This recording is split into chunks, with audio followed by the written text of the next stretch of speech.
తమ్ముళ్ళు ఎలా ఉన్నారు? Very good. మనందరూ కూడా ఉత్సాహంగా ఉన్నారు బాగా. మన ప్రియతమ నాయకుడు, daring and dashing hero, Palnadu జిల్లా అధ్యక్షుడు జీవి ఆంజనేయ గారికి అందరూ కూడా జయజయలు పలకాలి. జై హో బీసీ, జై హో బీసీ.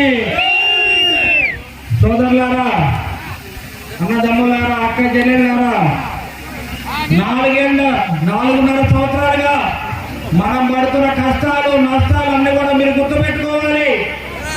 ఈ పల్నాడు ప్రాంతంలో వైసీపీ చేసి అవినీతి కానీ దుర్మార్గాలు కానీ ఇవన్నీ కూడా మీరు గుర్తుపెట్టుకోవాలి.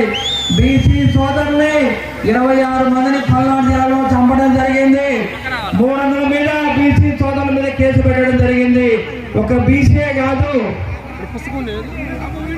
తమను ఒక్కసారి గుర్తుపెట్టుకోండి, ఒక బీసీలే కాదు, ఎస్సీ సోదరుల మీద, ఎస్టీ సోదరుల మీద, అదేవిధంగా కాపు సోదరుల మీద, వ్యాపారస్తుల మీద ఎంతో మంది మీద కేసులు పెట్టి బయటికి రానియకుండా మనందరూ కూడా ఇంట్లో ఉండి చేయడం జరిగిందంటే మీరందరూ కూడా ఈ వైసీపీ ప్రభుత్వానికి, ఈ చేతగాని ముఖ్యమంత్రి జగన్మోహన్ రెడ్డికి, అదేవిధంగా ఇక్కడున్న ఎమ్మెల్యేకి బల్లా బ్రహ్మనాయుడు కానీ, నర్సాపేటలో ఉన్న గోపిరెడ్డి శ్రీనివాసరెడ్డికి, మాచర్లో ఉన్న పిన్నెల్లి రామకృష్ణారెడ్డికి, ఒక్కొక్కరికి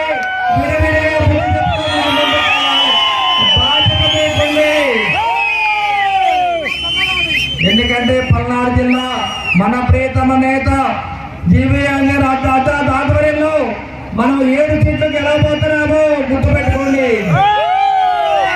ఈసారి చెప్పబట్టి పోయినసారి ఏ విధంగా మనం 7 సీట్లు పోగొట్టుకున్నామో ఈసారి 7 సీట్లు మనం గెలవబోతున్నాం. మనకున్న తమ్ముడు ధైర్యం, మన కష్టం, మనకు జరిగిన నష్టం ఇవన్నీ కూడా గుర్తుపెట్టుకొని రాబోయే కాలంలో ఎస్సీలు కానీ బీసీలు కానీ కాపు సోదరులు అందరూ కూడా మన పార్టీని గెలిపించబోతున్నారు. రాబోయే ప్రభుత్వం తెలుగుదేశం పార్టీని గుర్తుపెట్టుకోండి. రాబోయే ముఖ్యమంత్రి నారా చంద్రబాబు నాయుడు గారు, అదేవిధంగా కాబోయే మంత్రి మీ జీవి ఆంజనేయ గారు నేను చెప్తున్నాను. నన్ను కూడా ఒక్కసారి అసెంబ్లీ పంపించండి. మొదటిసారిగా బయటకు వచ్చాను. మీ బీసీ సోదరుని ఒక డాక్టర్గా ఈ ప్రాంతం మొత్తాన్ని కూడా నేను పరిచయాన్ని మీకు తెలియజేస్తూ నేను తొడగొండ చెప్తున్నాను. అసెంబ్లీ చెప్తున్నాను. ఎమ్మెల్యే గోపిరెడ్డి శ్రీనివాసరెడ్డికి నడవను విడిచి నేను ఎమ్మెల్యేగా అసెంబ్లీకి వెళ్ళబోతున్నాను. ముందుగా చంద్రబాబు నాయుడు గారు వెళ్తున్నారు ముఖ్యమంత్రిగా, తర్వాత మంత్రిగా మన జీవి ఆంజనేయ గారు, తర్వాత ఎమ్మెల్యే అరవింద్ బాబు అసెంబ్లీ మీ బీసీ సోదరులు మీ అన్నగా అనుకుంటారు, మీ తమ్ముడుగా అనుకుంటారు. నన్ను కూడా దీవించండి, అసెంబ్లీకి పంపించండి. ఈ జాతీయ ముఖ్యమంత్రి జగన్మోహన్ రెడ్డికి బుద్ధి చెప్పాలి. అదే పోలీస్ వ్యవస్థ కానీ ఈ ప్రభుత్వ అధికారులు మొత్తానికి కూడా మనం బుద్ధి చెప్పి రాబోయే కాలంలో ఈ రాష్ట్రాన్ని స్వర్ణాంధ్రప్రదేశ్ గా మార్చుకోవడానికి మనం అందరం కూడా ఇంట్లో బయటికి రావాలి.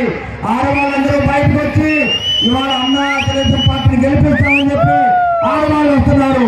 మగవాళ్ళు అయిన వాళ్ళు మీరు కూడా బయటికి రావాలి, కష్టపడాలి, చేయి గలపాలి. మనకి జరిగిన నష్టాన్ని, కష్టాన్ని, క్రోధాన్ని అన్ని కూడా దిగమించుకోండి. మీరందరూ కూడా అసెంబ్లీలో మన నాయకులు జరిగిన అవమానాలు కానీ, ఆ కొడాల నాన్నగారు ఉన్నాడే లుచ్చాగాడు,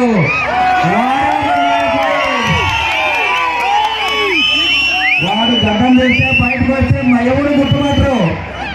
ఒక కొడాలి నాని అసెంబ్లీలో మనల్ని విమర్శించేవాడా? కొడాలి నాని మా కార్యకర్త ఒక్కడు రాదు నిన్ను అంతమంది ఇచ్చడానికి. గుర్తుపెట్టుకో, ఈ బీసీలంటే ఈ రాష్ట్రానికి పట్టుకొమ్మల్ని గుర్తుపెట్టుకోండి. బీసీలో ఉన్న 126 కులాలు కూడా ఇవాళ వాళ్ళకి జరిగిన అన్యాయం